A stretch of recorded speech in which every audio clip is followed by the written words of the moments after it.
The quickest goodbye I ever had to do was not related to like leaving a country. I feel like we could grow even if we ended up staying in the same That's true. place.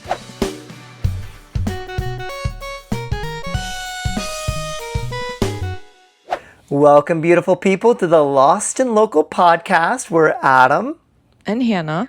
two Korean citizens who grew up abroad and are now just figuring out life. Join us as we share stories and our honest perspective on what it means to be lost and local. All right, Hannah. Well, this is our first podcast where we're both remote. And we're literally welcome to being lost. Yeah, definitely. We're literally halfway around the world from each other because you're in India and I'm in Indiana. Indiana.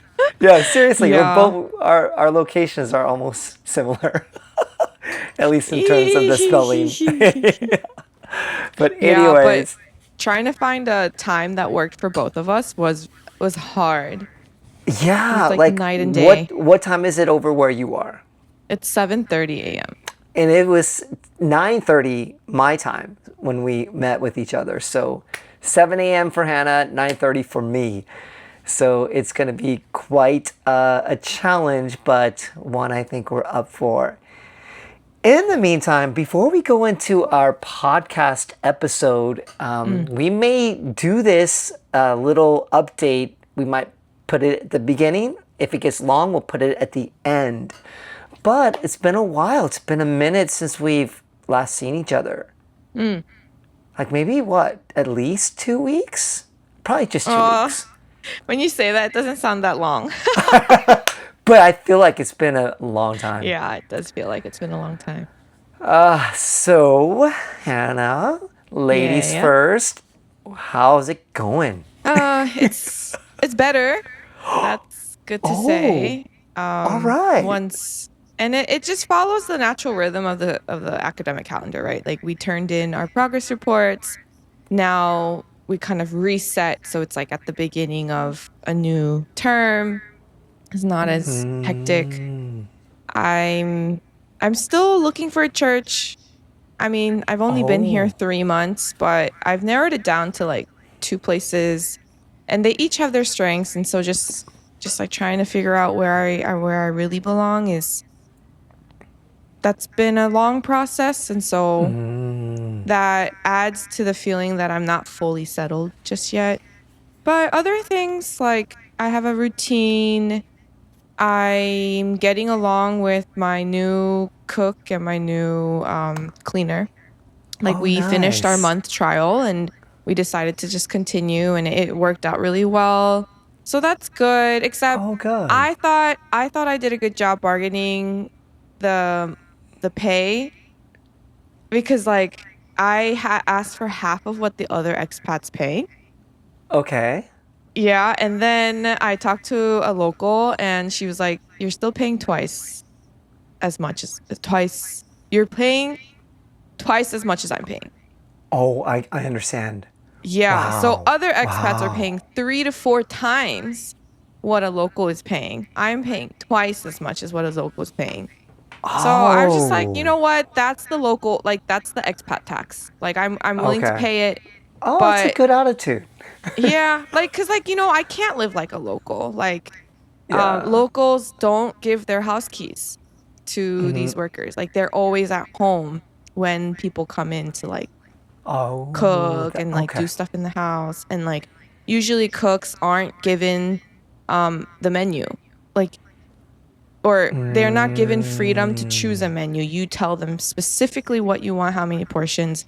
Whereas my cook is like, I tell her like, "Hey, can you decide what I should eat for dinner today?" And like, "Can you do the groceries?" Like, so I give her a lot more responsibilities, which is not the local way.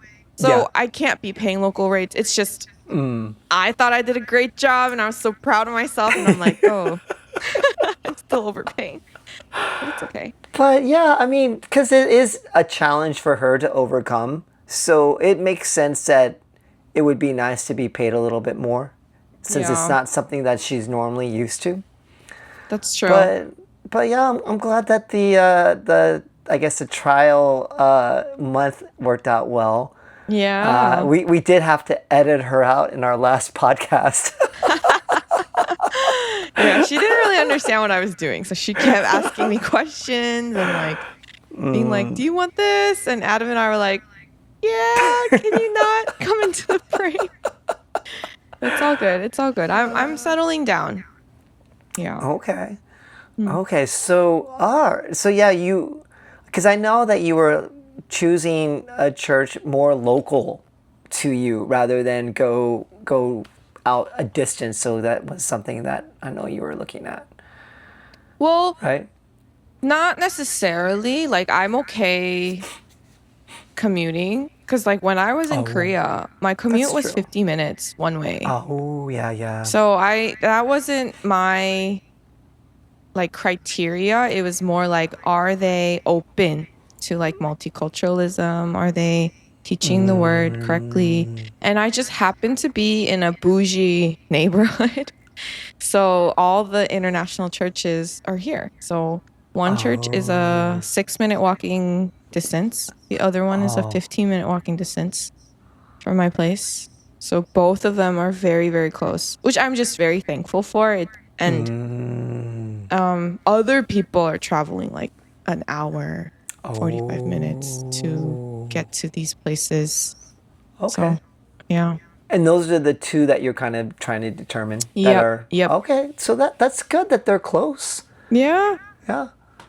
All it right. is. Yeah. Well, Okay. how are you, Adam? Yeah, life has been pretty busy with just Mm, traveling from Seoul all the way over here to Indiana. We did a little pit stop in Seattle. mm. I do have that video on the Traveling On channel. Shameless plug. Yeah. This house that I'm in right now Mm. is its birthday is next year in 2026. So it was built in 1926. So it's almost 100 years Wow. old. And yeah, it's an Wow. old house. But what comes with an old house is different types of molds and dust and different Oh. things that I have been like I've been taking Claritin, I've been taking Benadryl, and I've been sneezing like crazy. I've been Oh no. I don't know, my body got used to it in the past, but man, my I'm just like sneezing and like I'm yeah, but Oh no. hopefully it doesn't come through during this recording, but And do you mine is usually sad. have allergies? Sorry. Oh no. In Seoul, Oh. I don't really sneeze. I don't really anything. Oh But no. when I go out of the house that I grew up in, where my mom is at, Uh-huh. within a half hour of being out and about, I'm fine. It's just this house, Oh so it's kind no. of torturous. But yeah, it's been Ouch. good though. We flew in a week ago Mm, to Indiana and just had some time with my mom. She's, mm. bless her heart, she's just turned in September 85 years old. So yeah, Wow. she's doing well for 85. She had a knee replacement surgery and she's been doing good. She's like doing all her Mm. exercises and stuff. So, but yeah, we've got a couple more weeks here. So I'm gonna have to just just deal with this whole sneezing and runny nose thing. But yeah, I've been meeting up with Oh my gosh. my family. My Now, most of you all know I'm adopted. So I was thinking about this, Hannah. I'm Mm. not really technically a TCK.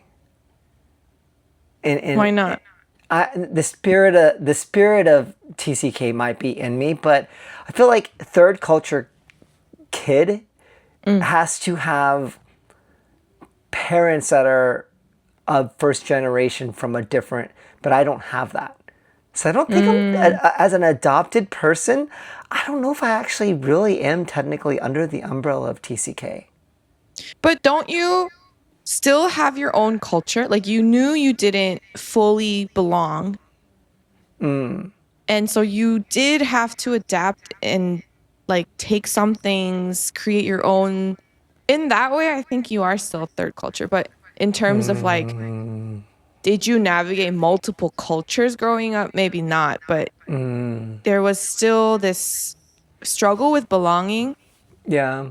And I guess from the age of 20 when I went to my first Korean church up until now, I am dealing with a third culture, I guess, in a way. Maybe you're Maybe? a third cultural adult. Maybe not a Yeah, third third culture kid. culture. Yeah, I don't know. Anyways, Yeah. but yeah, it's been good.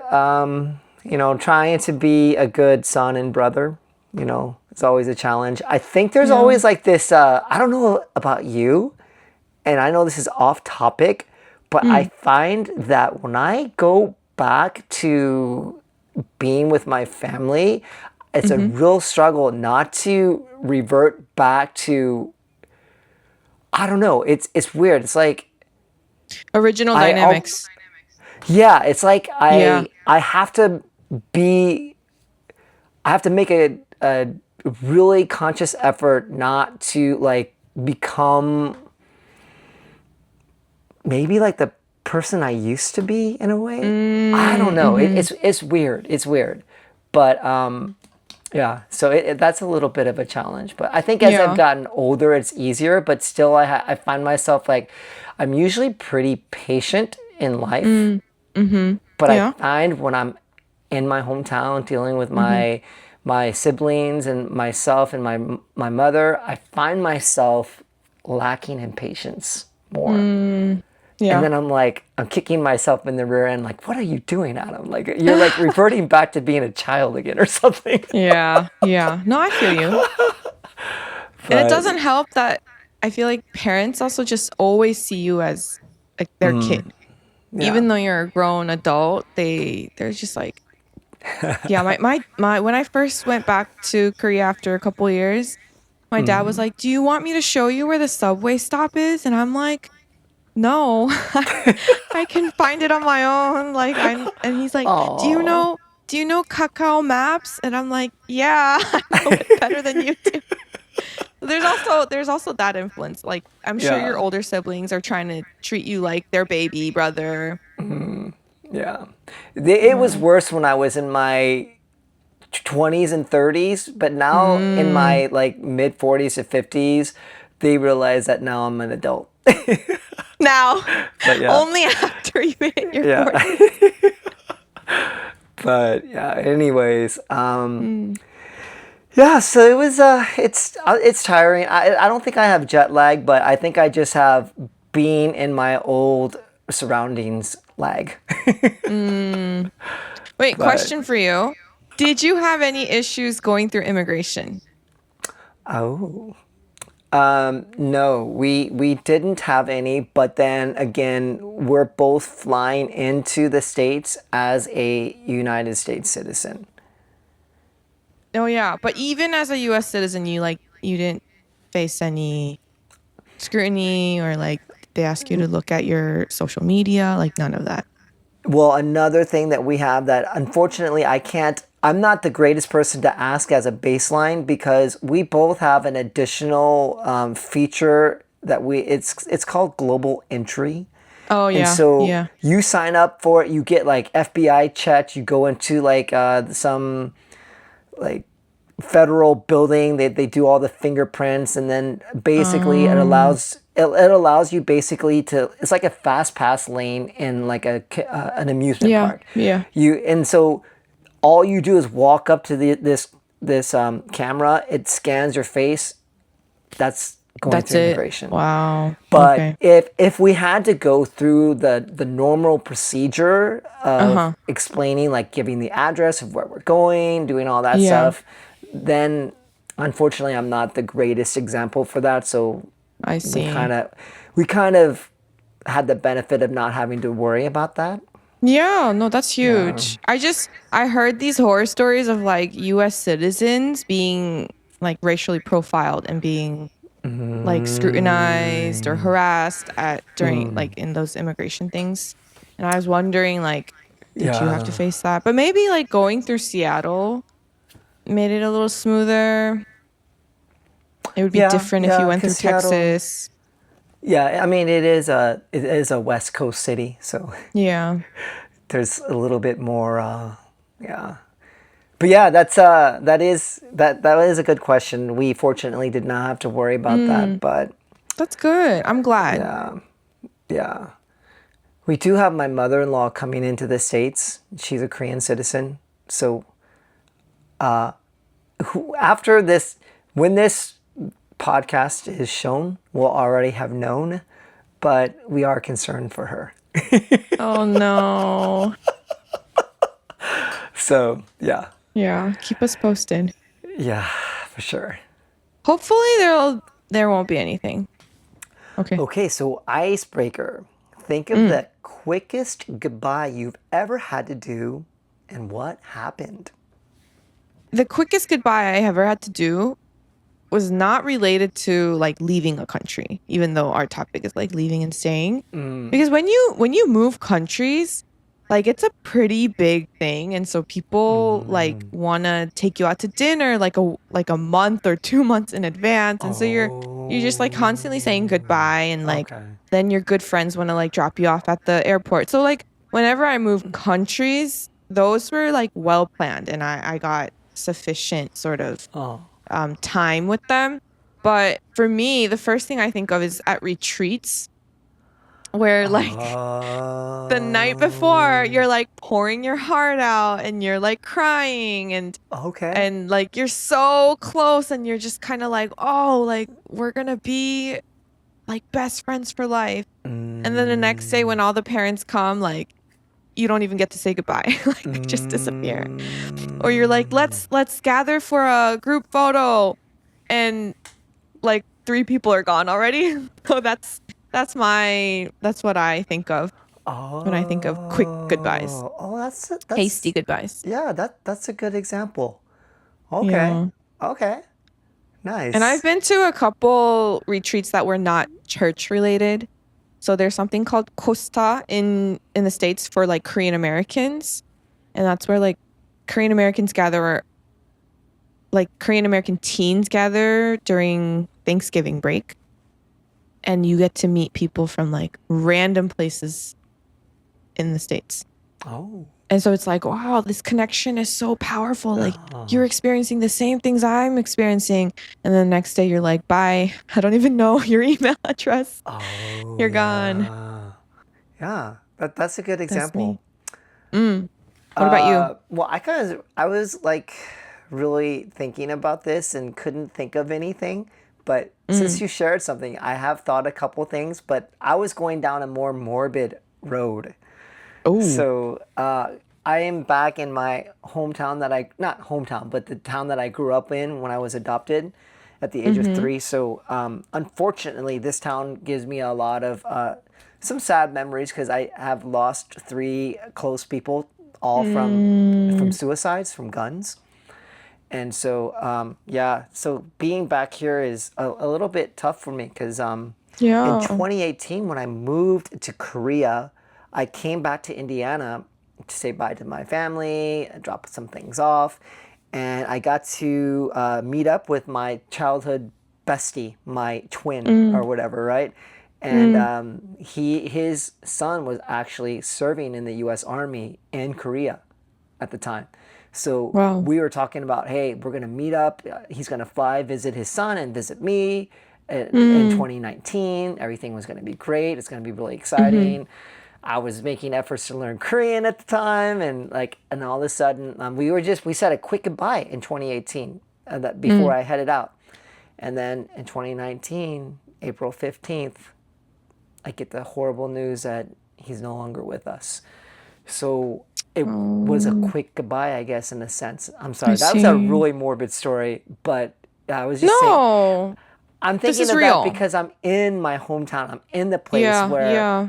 where that, and oh gosh, yeah. His mom and dad had since passed, and they were younger than my mom, Mm. and they have since Mm-hmm. passed as well. So I would Mm. always usually go to their house and visit them because they were like my second family, and it's just Yeah. those goodbyes that you think that will last longer because you'll have more goodbyes to say in the future, and then it's a quick and Mm. lasting goodbye that you don't realize. So Mm-hmm. that was tough. But I Yeah. have had similar experiences with you now that I think about it. When I was like, I talked about being a camp counselor. You Mm. know, you all of a sudden, like, you get so close to all these kids and all these Mm-hmm. co-counselors in a week's time, and all of a sudden, all the parents come and you're like, oh my gosh, and you just say bye, and you're like, it just is like so crazy. Yeah. Yeah, but No, I feel you, Adam. I can be morbid too. There was like I think I was like a junior or sophomore in college, and one of the freshmen that came in, so bubbly, so cute, and oh, she was hit by a car over Easter oh, weekend by a drunk driver. oh And no. the goodbye we did was like, see you after Easter. Hope you have a blessed Easter. And then like I never saw her again. So I know what Oh, you mean. It's just when death yeah, happens, it you never know. yeah, You don't always get to get say a proper goodbye. You know? yeah. I think because of that,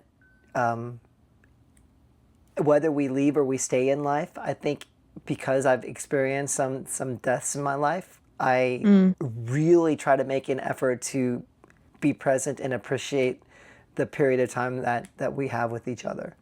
You know, yeah. whether it's your Yeah. friends, your family, wherever you're going, it's just really important to appreciate it at the time. Mm-hmm. Yeah. Anyways, moving on to nicer and better things. Although this topic could get a little interesting on leaving or staying, it could get a little interesting on some deep things. Yeah, I don't think it's gonna get nicer. It'll just get more vulnerable. But that's okay. That's our style. Yeah, yeah, yeah, that's true. Mm. Well, I'm curious, Adam. What's harder for you personally? Because you've also like stayed, you've moved. Is it harder to leave a place or to stay and watch others move away? Yeah. You know, I was thinking about this because this was a topic that Hannah sent to me a while ago, so I had some time to ruminate on it. The longest I've ever stayed in one place is Mm. where I'm at right now as I speak to you. And that was the longest I've ever been at one place. Ever since then, I've moved Wow. constantly, whether it was throughout Indiana, throughout Oregon, throughout California, back to Oregon, to Korea. So my longest ever in one place was at the place that I was raised.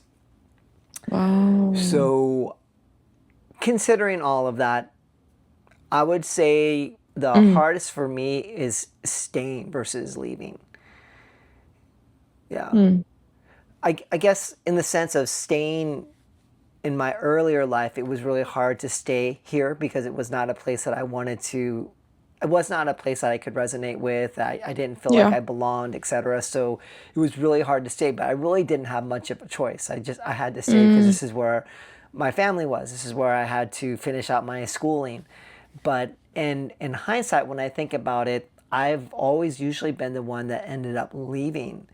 Granted, Mm. when I was doing ministry, it was hard to see, like, say, a student grow up and then they go off to university, and Mm. then you're like really sad because you're staying but they're leaving.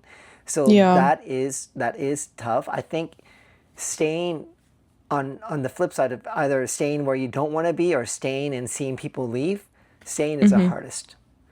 I think it's Mm. definitely easier, at least for me, to Mm-hmm. leave rather than to stay.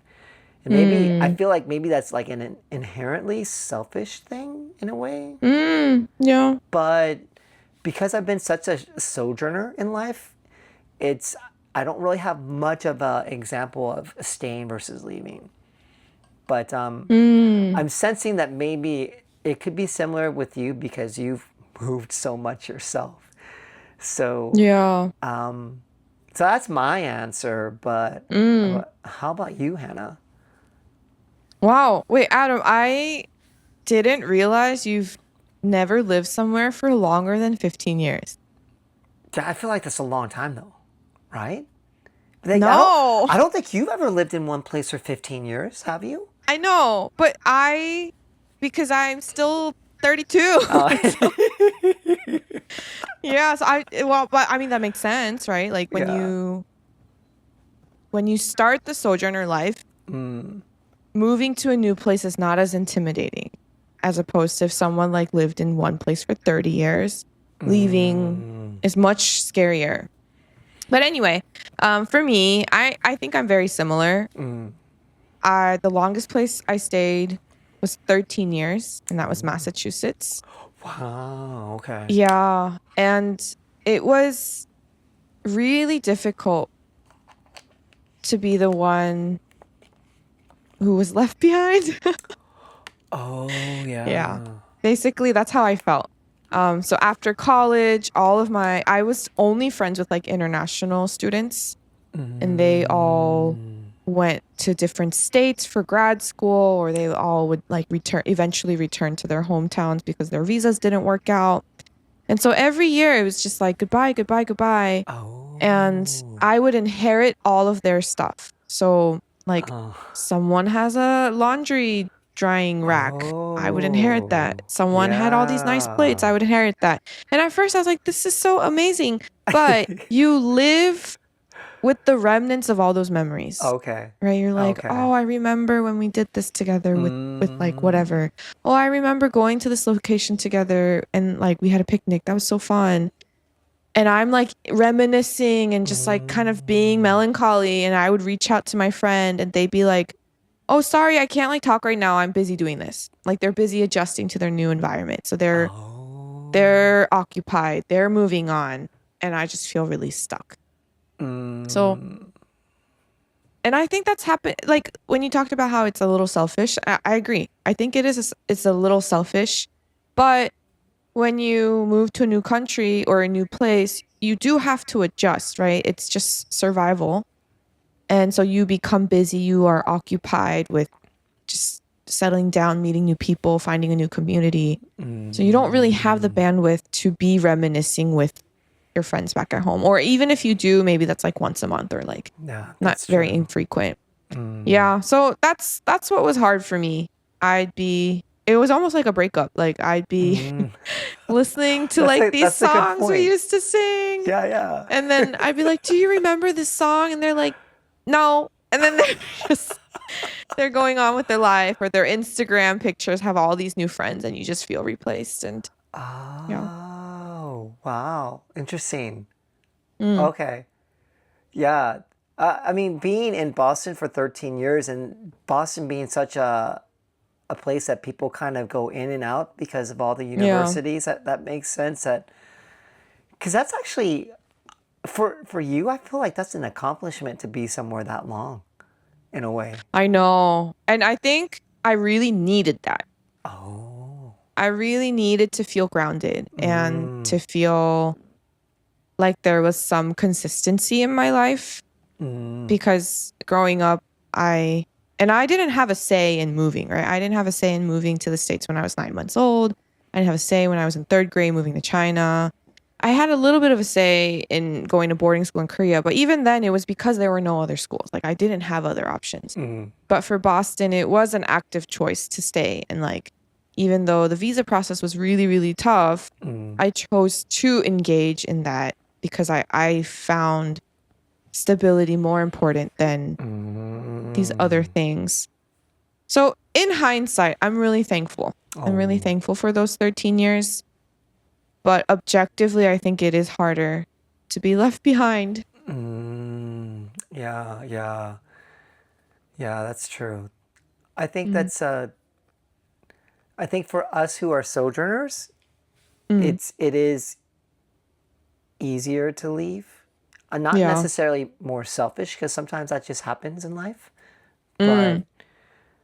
it's an interesting topic. We could definitely go into some interesting paths with this topic. Oh, where are you thinking? I feel like I don't. I apologize. I forgot the next two questions. But I don't know if that's gonna take the thunder out of the next two questions. But I was thinking No, about not the at all. fact Hmm.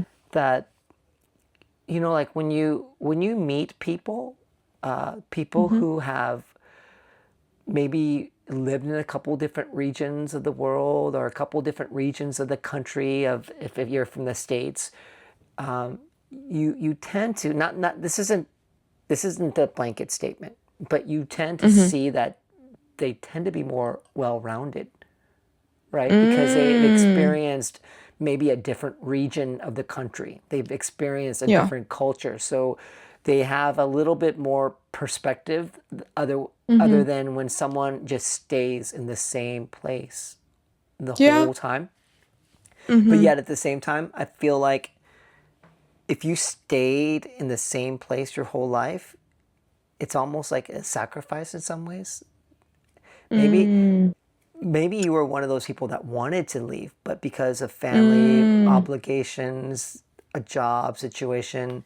So in many ways, it kind of makes me sad about people that maybe wanted to venture but never ended up getting to because they got married too early and they had kids all of a sudden, Mm. and the kids keep you there because all of a sudden you can't just pick up and leave wherever you want to go.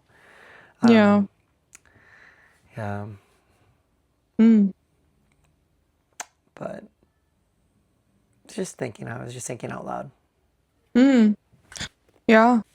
I think I'm also a little jealous of those people because yes, maybe you didn't get to travel or like move to a new place in the way that you wanted to, but you can't like miss something you've never had. You know, like because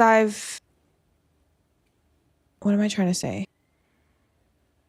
Like they don't know the feeling of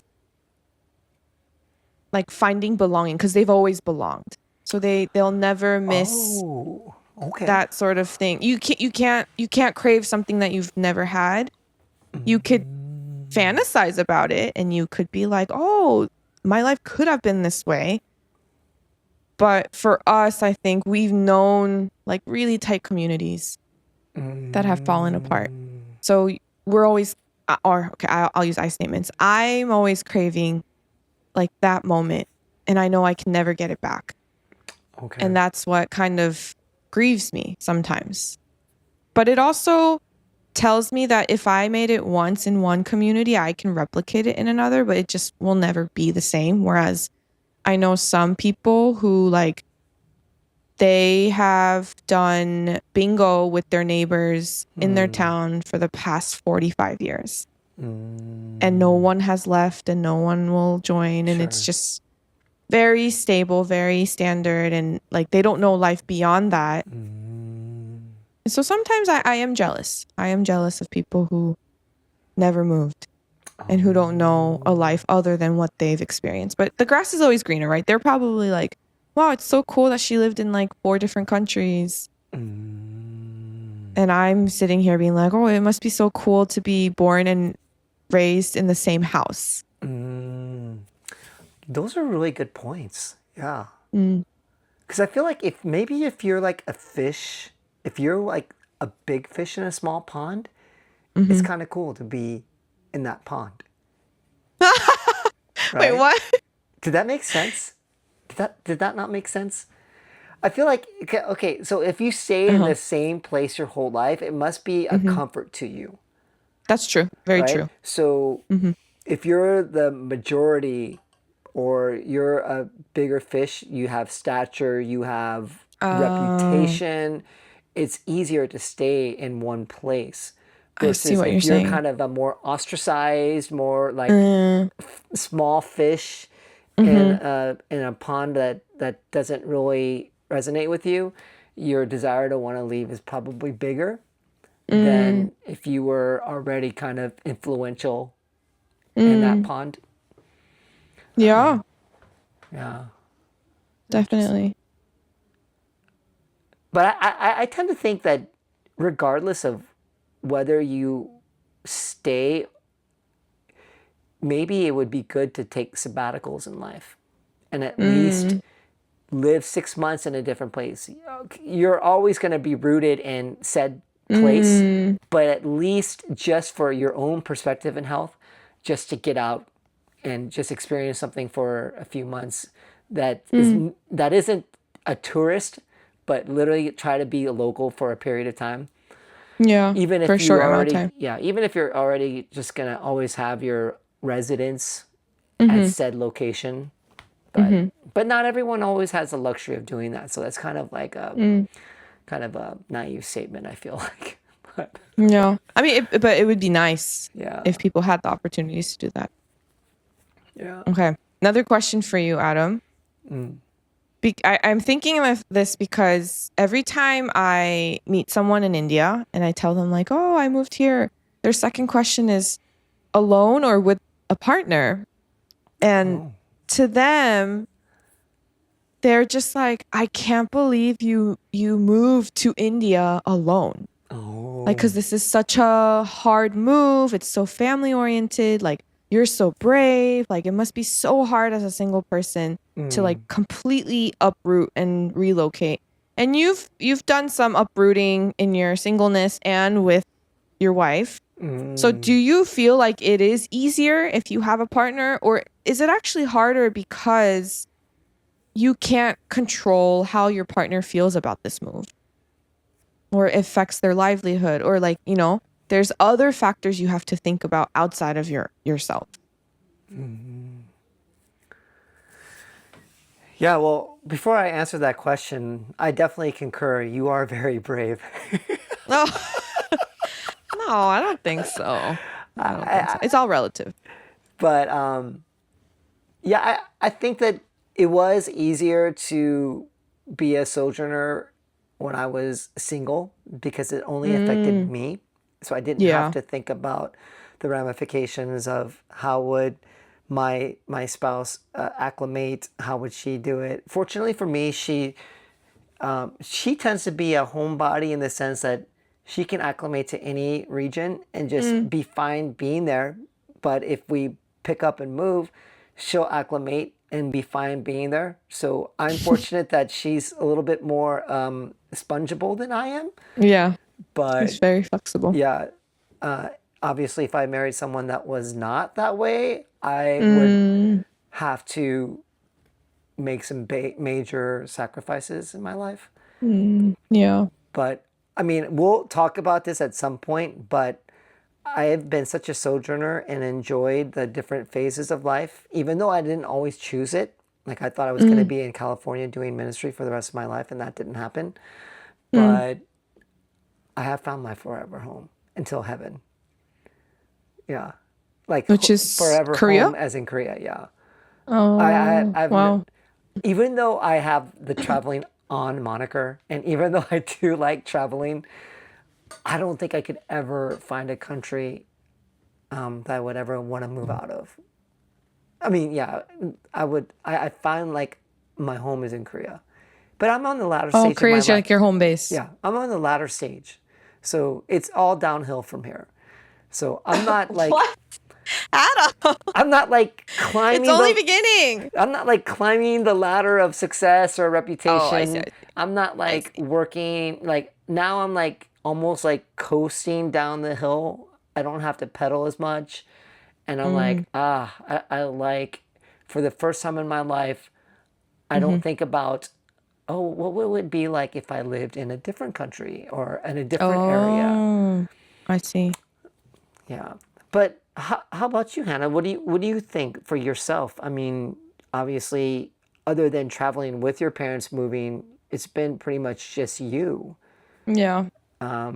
Do you sometimes think it would be nice to have someone with you, or maybe coming to the realization if you did meet someone that didn't have the same like ability to be a chameleon to different places, would that be tough? Like, what are your thoughts on that? Yeah. I think it would be really hard to find someone that's like exactly on the same page as me because and I think I'm only in India because I'm not married and I don't have kids. I don't have pets. Because of that, I'm free to experiment, right? And if it's like the worst 3 years of my life, so be it. Like there's more years in my life where and I can afford to make a mistake or like afford to do something that may not be as enjoyable. Not to say that India is not enjoyable, but like it's easier to take risks in my mind because I'm single and I'm I'm also young, but a lot of people here are like, they just can't fathom the Oh. fact that someone would want to uproot themselves as a single person and move here. And they're always like, you must be so lonely. And it is true. It is lonely. Like my coworker also just moved to Delhi, but she has her partner. And so on the weekends, they're exploring Delhi together. Whereas I'm kind of a little more hesitant to explore because I don't really have friends just yet who would be interested. And so I'm like cautiously just like kind of gauging like, should I hang out with this group? Should I hang out with that group? Should I just be alone? So that is hard. But I also can't imagine like, let's say I got married to a monocultural person and this is their first time abroad. Like, I don't think I could be empathetic. Oh. I think it'd be very hard for me to be empathetic because that's not something I struggle with. Yeah, like I'm not intimidated by getting on the subway. I'm not scared of crossing a road without any like streetlights. But if my partner is like, I don't know how you do it. Like, can you help me? Like, can you help me cross the road? I'd be just like, grow up, just cross the road. Like, yeah, it'd be very hard for me to empathize because I never struggled with that, or like food. Sorry, Adam, but How sometimes rude. it is frustrating. Sometimes it is frustrating when like you want to try new things but your partner doesn't. But you're very accommodating. You're just like, don't mind me. You eat what you want. I'm going to bring my food, right? Yeah. Yeah. Like you're not stopping me from eating the things that I want to. Yeah. Or maybe you're stopping Hyojin. I don't know. You're not stopping me. But Well, like with Hyojin, she goes out with her mom one day of the week and they yeah. go to their restaurants. She goes to her Mm, grandma one day a week and she orders different foods for her. So mm, she gets to go out and try different cuisines twice a yeah. week. I So when she goes see. out with me, she's already kind of gotten all her stuff out of the way. I see. So, but Yeah. I'm yeah, but with me, like I do bring my eggs, and I Yeah. can, like the other day I went out with someone from our church, and he Uh-huh. really wanted to go to what is that? It's one of the fast food places that serve chicken sandwiches. I forgot the name. Mom's touch? Maybe that's it. Yeah. Okay. Okay. Either it was either your KFC or Mom's Touch, and Okay. of course I would never go there ever. It's not healthy. It's not healthy enough for Adam. But I So didn't I funny. didn't tell him like, yeah, I don't want to go there. I was just like, oh cool, okay, let's go. Yeah. And then Yeah. I broke out my egg and ordered a Americano. That's what I ate. You're so funny. You're so funny. Wow, So I was Adam. able to accommodate him without complaining. Yeah. Yeah. Yeah, But but some expats I've met, they don't like Indian spices. So they won't eat Indian food. that's But tough. I know, I'm just like, how have you been living here all these years Yeah. if you don't like Indian spices? Like, that's so fascinating to Even me. I will eat some Indian spices, not all of them, but Yeah. I will eat some of them. Oh, I don't Yeah. mind it at all, which I'm so thankful for. Like, I have not been, I was more homesick in Boston than I am in India. Like, Really? yeah, like I was dying in Boston. Like, I was like, this food, I'm just not satisfied with pasta and all these things. I Oh, are you want, talking about under the umbrella of food? Or are you talking about yeah. just in general? No, no, no, under the umbrella of food. Like, Okay, I okay. just was never happy with the food. And the only fruits you can get are like apples and bananas. And I was so bored with apples Oh, and yeah, yeah, bananas. yeah. But here I can get papaya, I can get like guava, just like, and it's not that I grew up with these things, but I just it like fits my palate better. So I'm like not struggling with the food at all. I don't care about spices. Like I love the spices here. But yeah, it's just like, so but you can't control that, right? And I don't think your partner, like, everything about your partner until you actually move to a new foreign place Oh, and they're that's true. put in Because that they could say a big game about themselves. Yeah. And Let then me you make sure put this them is. actually in that situation and they can't cope. Like you never know. And so That's I don't true. know. For me, I think it's easier to move as a single woman. But if you do find that that partner in life, I think they should be the more easygoing because you're You the more always say adventure. this. Yeah. Yeah. All right, Hannah. So, how do you know when you're outgrown a city, community, or a job? Oh, this is a good question. Uh, because I outgrew all three. They were they are very intricately tied. So, just in my experience, something that I've learned about myself is even though I try to compartmentalize, for me, everything is interconnected. So, how I felt about Boston was how I felt about my church community and was how I felt about my job.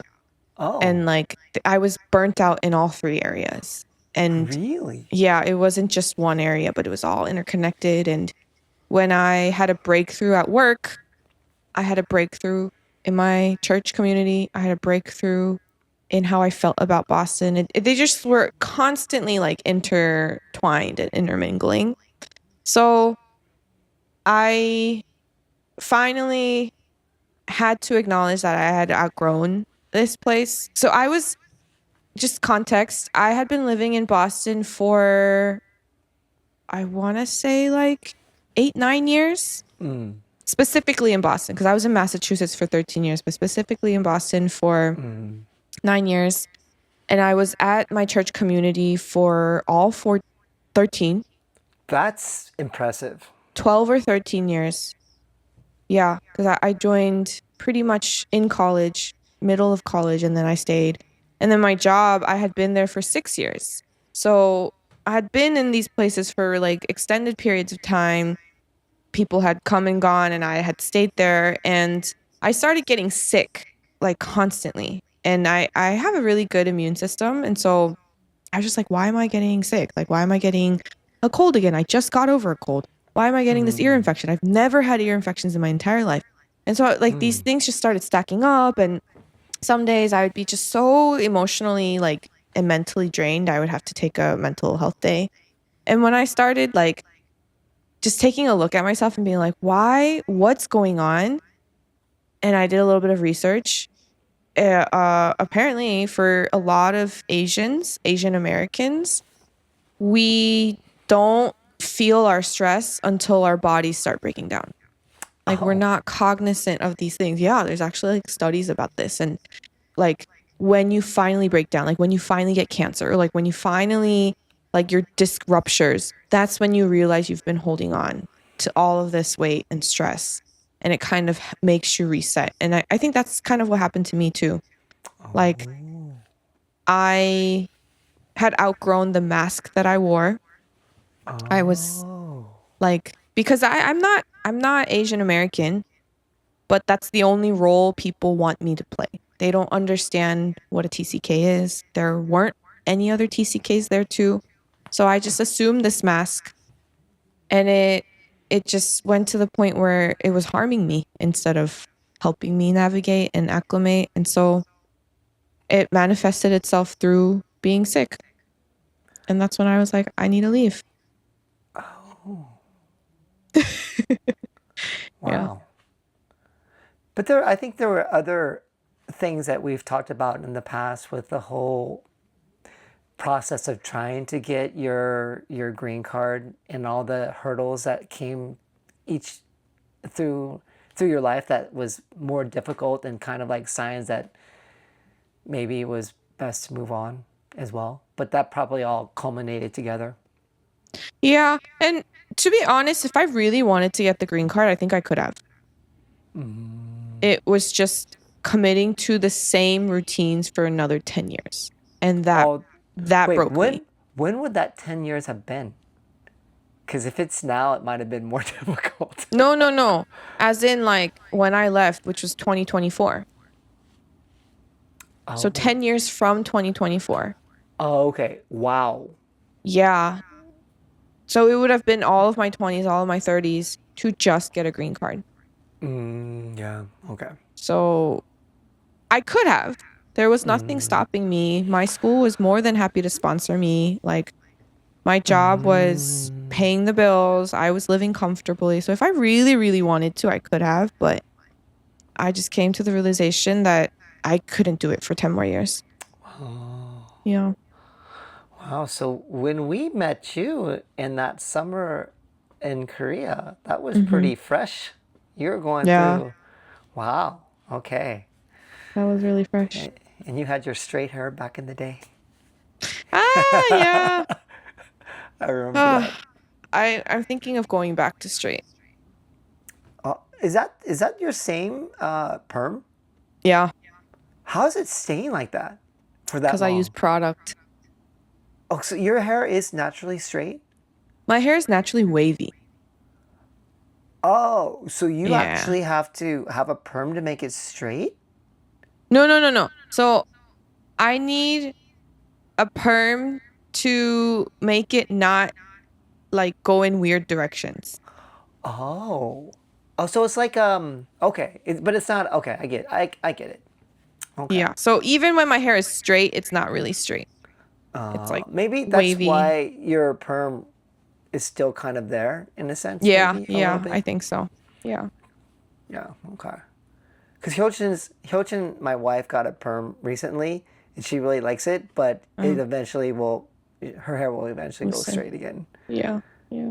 It will go straight a lot faster than yours. So that's what I was Probably. wondering. Yeah. Probably. Yeah. Okay. Wow. Yeah.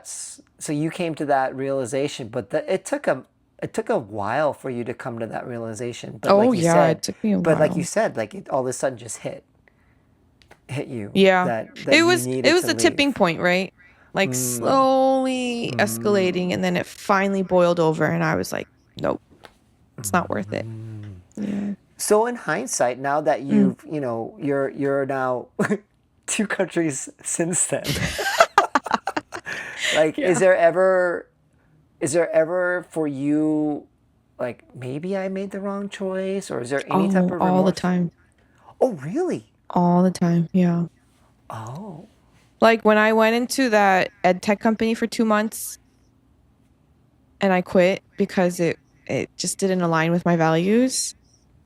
I was like, I quit for this. Like I gave up a stable job, the green card route to be treated like this in Korea. Then I was like, should I have gone back? Is it too late to go back? Like, what should I do? And sometimes in India too, like the school I'm working at has a very different culture than what I'm used to. And I feel very, I stick out like a sore thumb. Like, I'm too American, too Korean for this environment. And then I'm just like, why did I put myself in this position? Like, I could have cruised if I ended up being at an international school in Korea. Like, yes, there would have been like, I would not be treated with the same respect as someone who is white, which was my biggest issue. But I would have been cruising because I know the culture, I know what's Sure. right. And like, I would have been an expert in everything. And I would Oh be the yeah. one telling the expat teachers what to do, right? Yeah. So I'm like, why did I not choose that path? Why did I choose this weird, really hard, difficult path? But then there's other moments where, and that's actually been like a praise report recently. I've been meeting a lot of TCKs in India, like more than That Korea. that when you say TCK, you're mentioning TCK that's not just Korean. You're just Mm-mm. mentioning TCKs in general. Yeah, so many TCKs. Like, Oh. well, I guess they're like Indian TCKs, but like someone grew up in Dubai, someone grew up in Kuwait, someone grew up in the Philippines. Like, there's so many embassy families, but also business families. So Okay. just all in all, like even if we don't have the same life story, we have the same sort of story arc, and we struggle with living in one country and being in one place and always feeling like we have to be chameleons and we have to like change according to the majority population. And so that's been a huge comfort, just knowing like I'm not the only one here.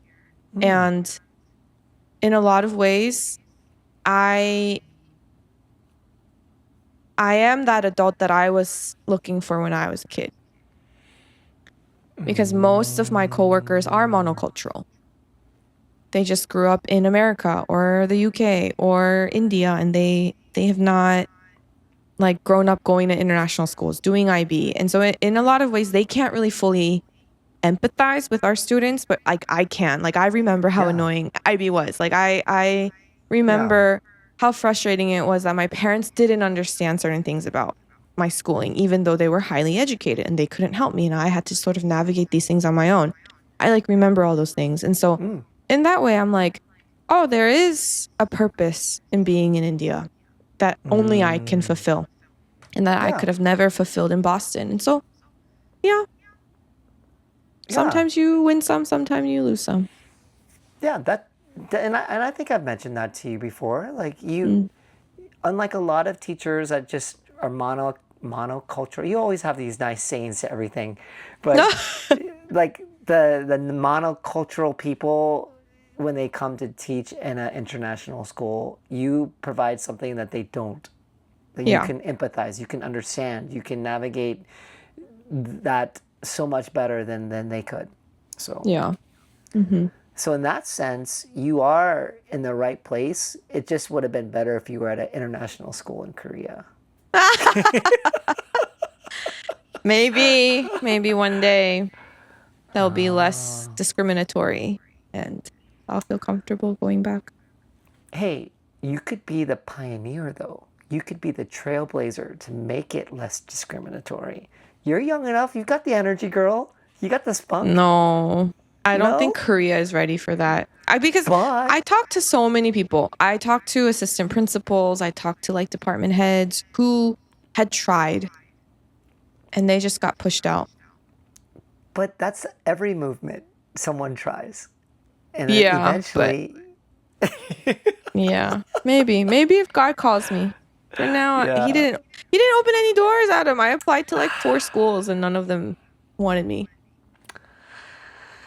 Well, we never know where God is going to That's lead true. us, whether we stay or we That's leave, true.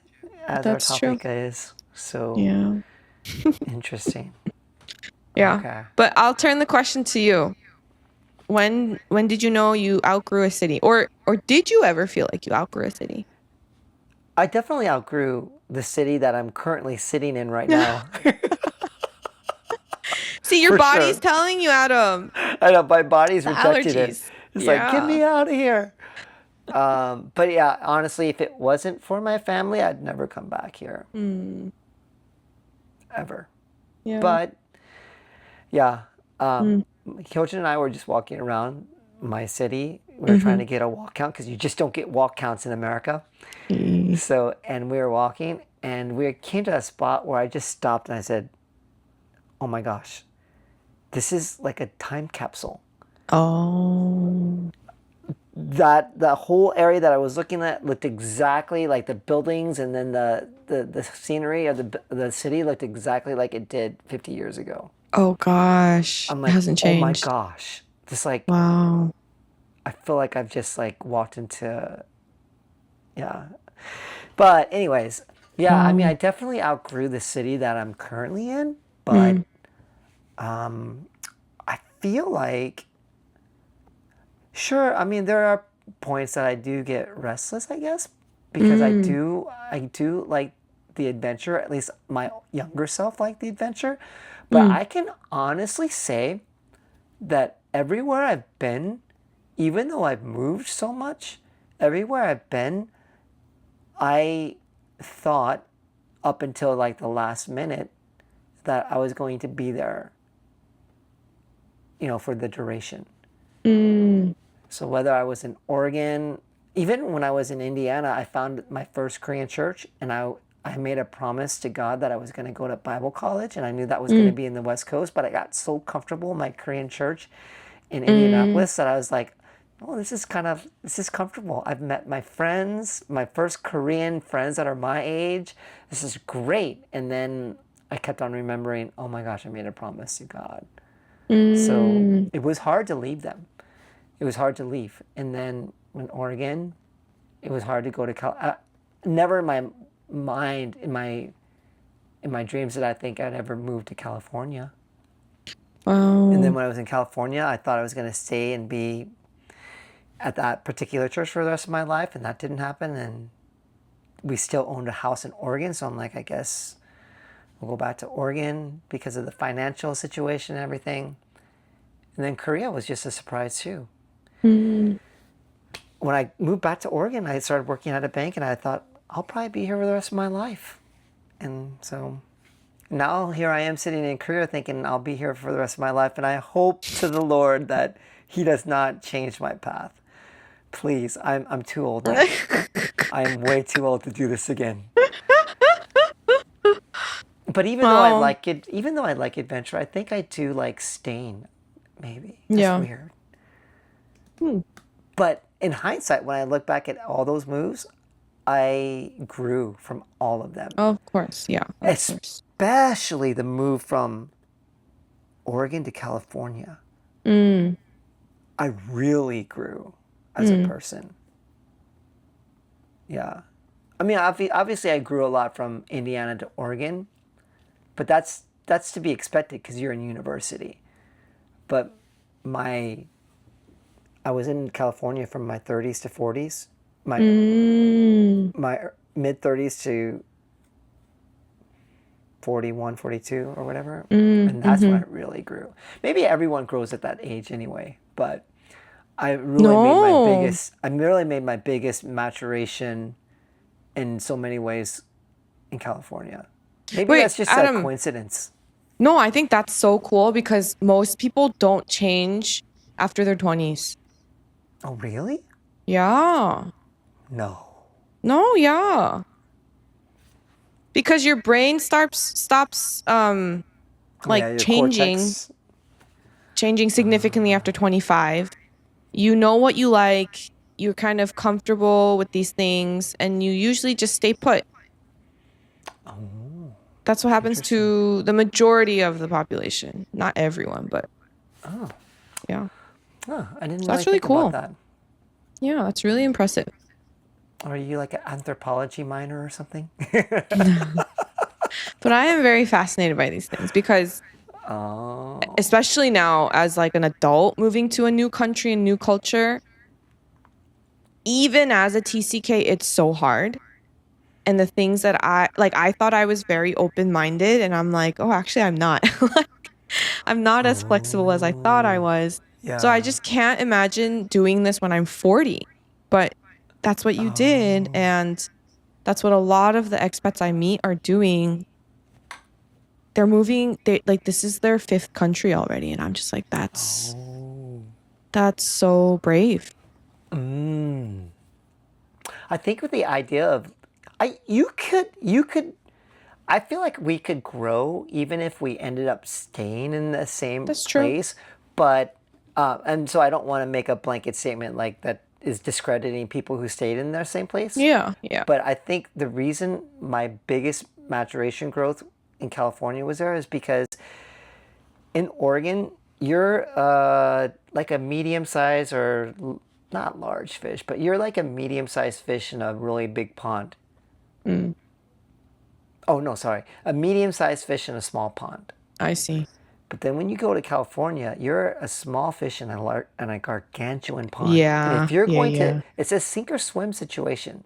Yeah. Like even I worked at a bank in California. Mm. It was a lot more competitive to move up than it was in Oregon. Um, When I went to start serving at church against my will, I didn't want to go back into church. But I became honestly so much better of a youth pastor and eventually so much better of an EM pastor because we were in a place that expected a, a good product. I Is that the see. right thing to say? It's almost like this isn't always true of everything, but like if you're in a place where it's really small and there's like little competition, generally it's not going to the food or the Yeah, sports teams are not going to be very good. But if you're in yeah. a huge metropolitan city, if you're going to grow at all, you have to. the cream rises to the top. And I feel like that California was that reason that I grew so much is that I had Mm, to swim. I had to swim if I was going to survive. yeah. There's it's really stretching. Like it's really challenging you. There's higher expectations and Yeah. it's faster pace. Yeah, no, I agree. And I think that's why moving gets you out of your comfort zone. It just Yeah. naturally forces you to grow, whether you want Yeah. to or not. That's true. Because Yeah. I think my Oregon 33-year-old Adam before he moved to California, if I stayed in Oregon that whole time, I would not be as polished and as good at things had I just stayed in Oregon. Mm, mm-hmm. I don't know. I feel like that is so. You moving so much and me moving so much. I think it did challenge us to expect more from ourselves, and we Yeah. had to grow. We had to grow. So I Yeah. guess leaving in some ways for a lot of people is you have to acclimate to different things. Yeah. But for those who never leave, you can grow, especially now, right? With Mm, the advent of the internet, like you're so much more aware of everything. yeah. Maybe too much aware of everything. Yeah. Because I feel like our bodies and our minds were not made to know at So the very much. minute of everything Mm, that's happening in the world. It's yeah. it's information overload. It is. It is. Yeah. But Mm, well, this is a really really fun topic to think about. We kind of mm-hmm. got deep. I got a little morbid at the beginning. Sorry, folks. This is supposed to be a more like a fun, humorous podcast, but sometimes we go down a different lane. But Yeah. it was nice to try out our first remote podcast. And I say try out because I don't even know if this is Oops. ultimately going to work. I still see Oh the no. record button, so I have hopes. Yeah. But anyways, folks, Hannah, do you have anything else that you wanted to share before we end this podcast? Not at all. But it's always a pleasure to talk to you, Adam. You too, Hannah, and it's a pleasure for us to talk to all you subscribers out there. Good So one. That's we're smooth. over. It's over 150. So we're really blessed to have you all Yeah. join us whenever you can. And whether you're in the car, oh, this is a good one. Not that anyone ever listens to this, but let us know down below where you are or what you're doing when you heard this podcast. Mm. So, in the meantime, you all, God bless. Peace. Bye.